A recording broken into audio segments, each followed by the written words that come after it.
सभी मित्रों का बहुत बहुत स्वागत है। मित्रों, आज के वीडियो में आपको दो अनमोल ज्ञान प्राप्त होगा। पहला ज्ञान है भगवान महात्मा बुद्ध के उपदेश। उसके बाद जानेंगे स्वास्थ्य से संबंधित बहुत ही महत्वपूर्ण जानकारी, जैसा आप लोगों ने थंबनेल पे देखा है। तो चलिए मित्रों, पहले सुनते हैं भगवान महात्मा बुद्ध के उपदेश से। एक समय की बात है, किसी नगर में एक सेठ जी रहते थे। उनके पास अपार संपत्ति थी, लंबी चौड़ी हवेली थी, नौकर चाकरों की सेना थी, भरा पूरा परिवार था, सब तरह के सुख थे। पर एक दुख था, सेठ को रात को नींद नहीं आती थी।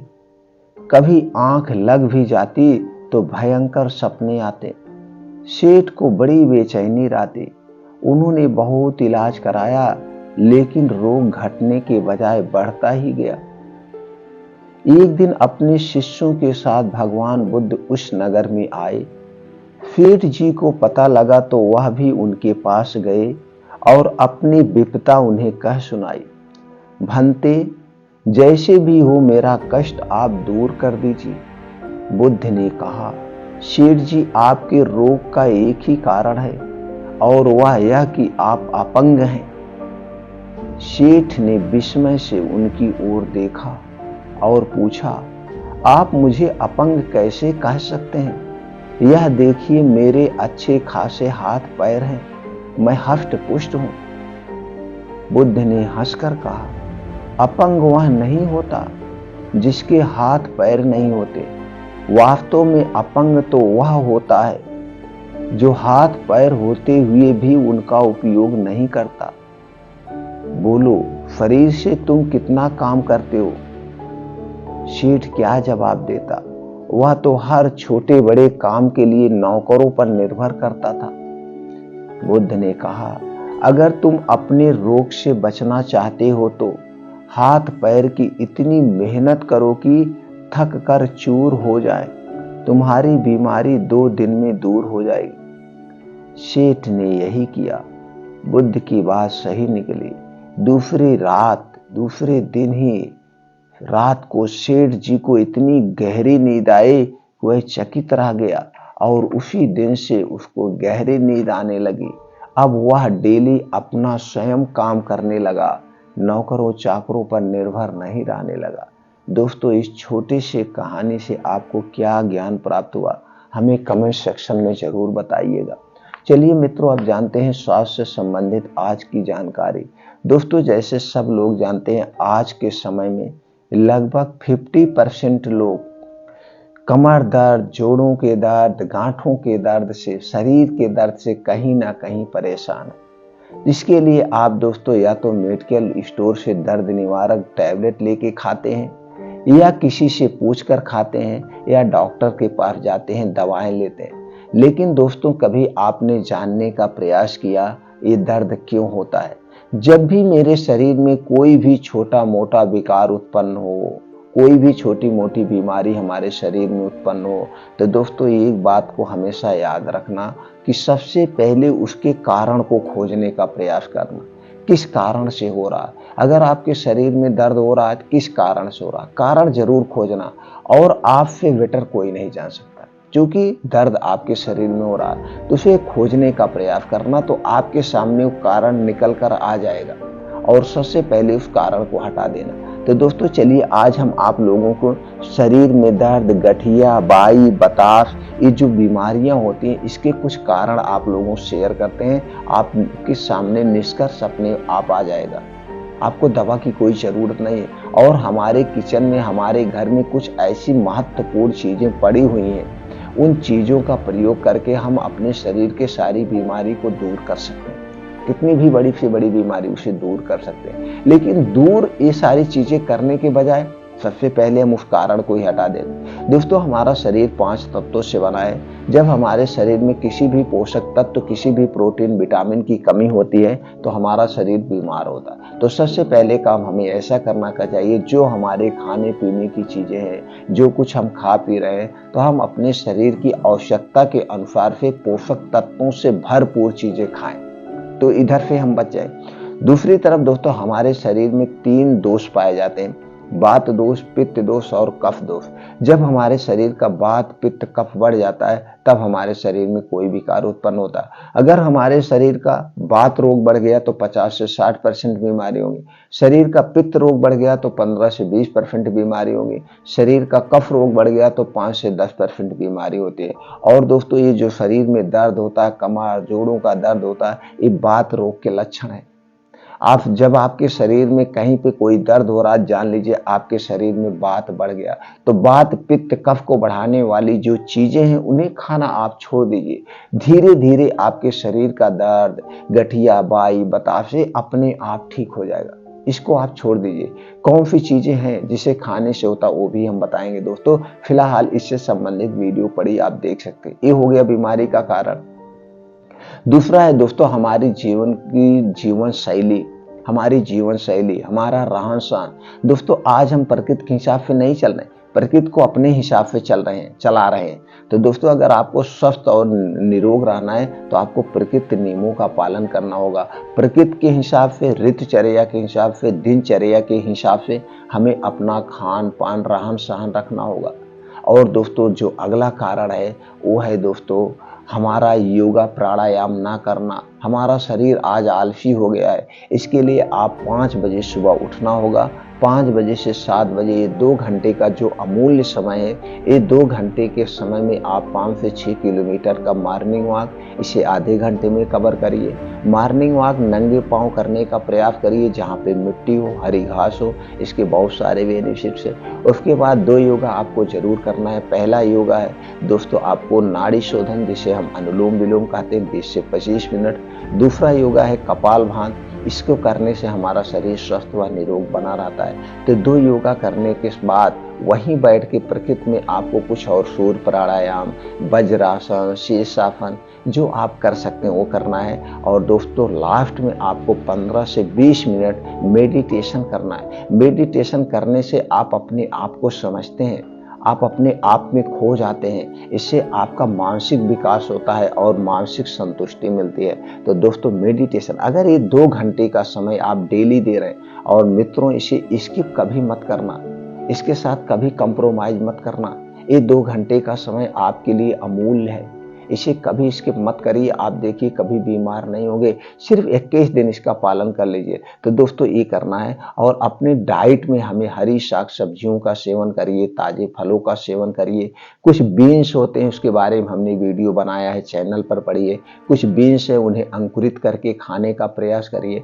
अपने डाइट में ड्राई फ्रूट्स जो होता है, अपने बजट के हिसाब से उन्हें खाने का प्रयास करिए। अगर आप गाँव में हैं तो गाँव में दोस्तों आपके घर पे गाय भैंस जरूर रखिए। इसका दूध, दही, मट्ठा अपना घर का खाइए। बाहर का खाने का कम से कम प्रयास करिए। जो बाहर की कोई भी वस्तु है दोस्तों आज के समय में हमारे लिए सेफ नहीं है। तो घर की चीजें खाने का प्रयास करिए। तली भुनी चीजें कम खाइए। दोस्तों, कौन सी चीजें हैं जो वात, पित्त, कफ को बढ़ाती हैं, उसे आप मत खाइए। फिलहाल इससे संबंधित विस्तृत में आपको इस चैनल पर वीडियो पड़ी देख सकते हैं। दोस्तों, आपको चीनी से बनी हुई कोई चीज नहीं लेना, मैदा से बनी हुई कोई चीज नहीं लेना है। रिफाइन किया हुआ तेल व डालडा से बना हुआ कोई सामान हमें नहीं लेना है। सफेद नमक के स्थान पर हमें सेंधा नमक, काला नमक सबसे बेस्ट है। डिब्बा बंद, पैकेट बंद, जंक फूड, फास्ट फूड, बाहर की कोई भी चीजें हमें नहीं लेना है। ये सारी चीजें किससे बनती है? चीनी से बनती है, मैदे से बनती है, रिफाइन या डालडा में छाना जाता है, बनाया जाता है। उसके बाद दोस्तों, हमारे स्वाद को बढ़ाने के लिए इसमें कुछ प्रिवेंटिव डाले जाते हैं, बेस डाला जाता है। और इन्हें 2 महीने, 3 महीने, 6 महीने सुरक्षित रखने के लिए कुछ प्रिवेंटिव डाले जाते हैं, जिसे हम कीटनाशक कहते हैं, ये डाला जाता है। और कलरफुल बनाने के लिए इसमें आर्टिफिशियल कलर डाला जाता है। ये सारी चीजें वात, पित्त, कफ को बढ़ाती है, ऊपर से हमारे आंतों को, किडनियों को, हृदय को डैमेज कर देती है। इन्हें हमें नहीं खाना है। उसके साथ दोस्तों, हमें रूम टेम्परेचर का पानी लेना है। कोई भी ठंडी वस्तु नहीं लेना है। कोई भी फ्रिज में रखा हुआ सामान हमें नहीं खाना है। कोल्ड ड्रिंक्स, अल्कोहल, आइसक्रीम, कोई भी ठंडी वस्तु हमें नहीं लेना है। ये सारी चीजें वात, पित्त, कफ को बढ़ाती है।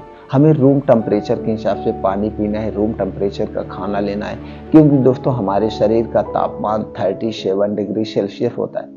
तो जब हम अपने शरीर के तापमान के हिसाब से खाते हैं तो जो कुछ खाएंगे वो सही ढंग से डाइजेस्ट हो जाए। इन नियमों का अगर आपने पालन कर लिया तो दोस्तों आपके शरीर में कभी कोई बीमारी ही नहीं होगी, दर्द की बात ही छोड़ दीजिए। तो चलिए दोस्तों, कुछ चीजें आज हम बताते हैं जो कि साठिया, गठिया, बाई, बतास, हृदय से संबंधित कोई बीमारी है, कोलेस्ट्रॉल है, डायबिटीज है, ब्लड प्रेशर है, ये सारी बीमारियों को भी दूर कर देगा। इसके साथ साथ तो एकदम अस्थाई इलाज है और इसका कोई साइड इफेक्ट भी नहीं है।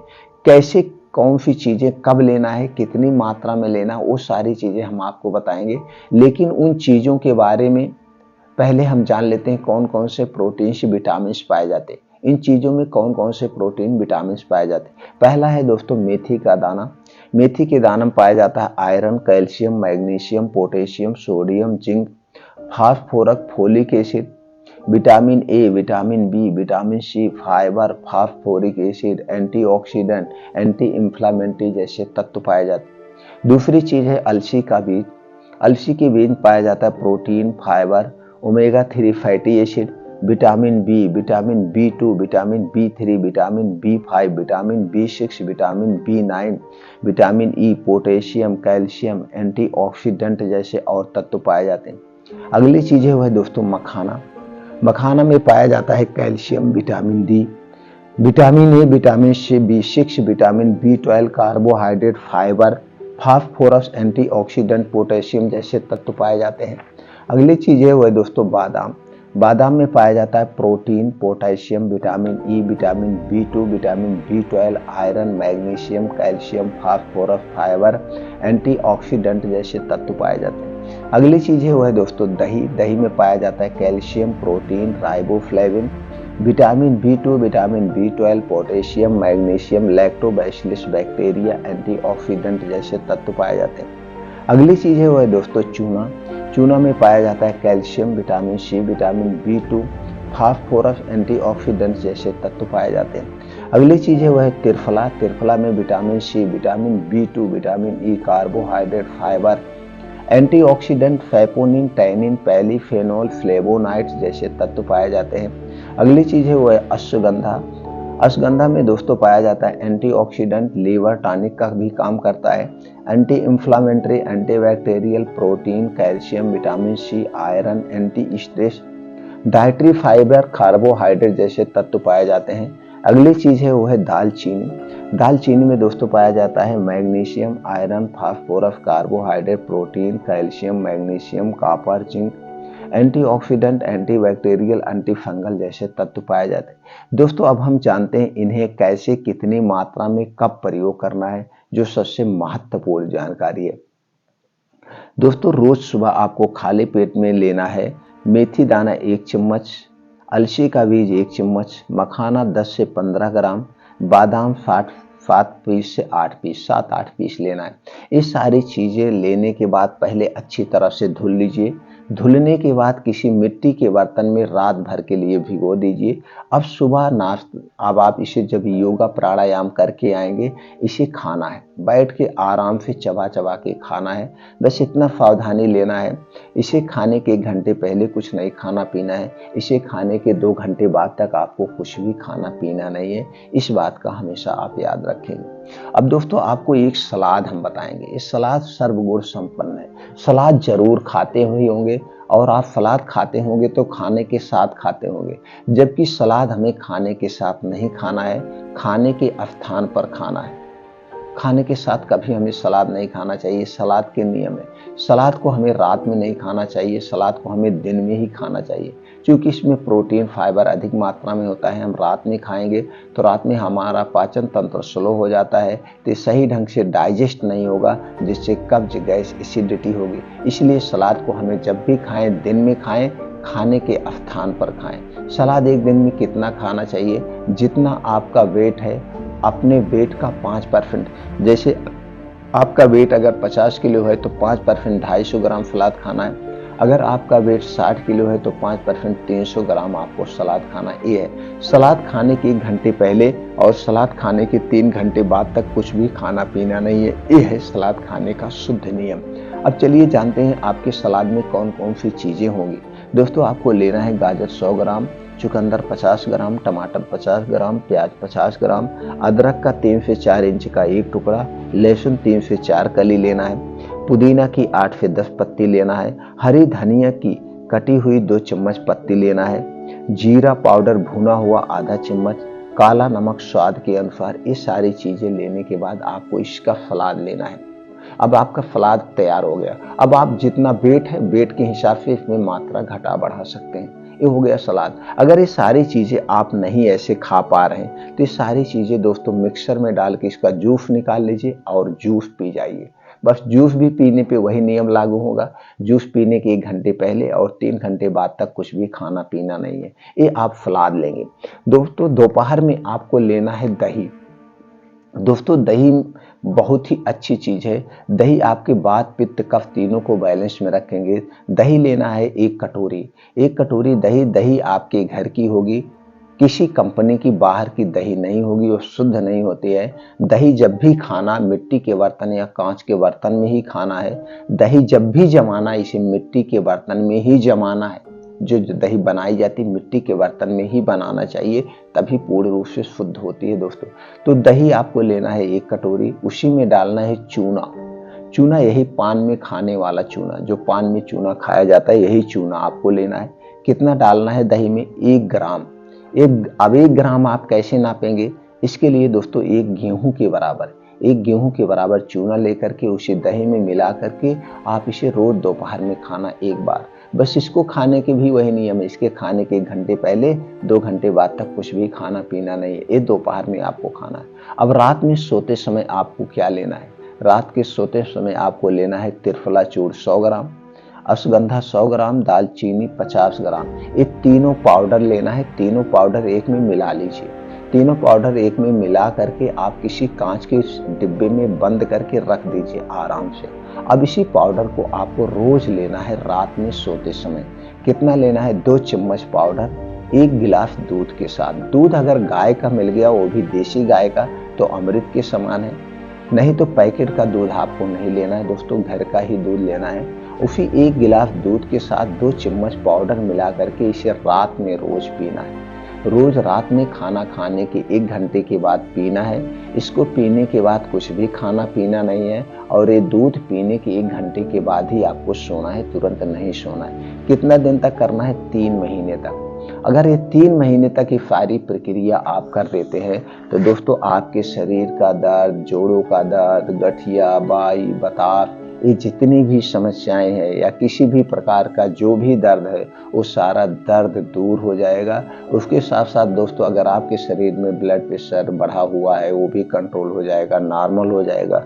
शुगर बढ़ा हुआ वो भी नॉर्मल हो जाएगा। थायराइड की प्रॉब्लम है वो भी आपको जो है नॉर्मल हो जाएगा। बस एक बात को याद रखना है, जिसको पथरी की शिकायत हो वो चूने का प्रयोग ना करें। जिसे पथरी की शिकायत है वो दही और चूना हटा देंगे, स्किप कर देंगे। क्योंकि जिसको पथरी की शिकायत है उसे चूना नहीं खाना चाहिए। इस बात को आप ध्यान रखते हैं। बाकी दोस्तों इस प्रक्रिया को आप कर सकते हैं, अपने शरीर को स्वस्थ व निरोग बना सकते हैं। उम्मीद करते हैं दोस्तों ये जानकारी आप हर एक दोस्त के साथ, मित्र के साथ, भाई बंधुओं के साथ जरूर शेयर करेंगे। वो भी घर पे रहें, स्वस्थ और निरोग रहें। फिर मिलते हैं मित्रों अगले वीडियो में नई जानकारी के साथ।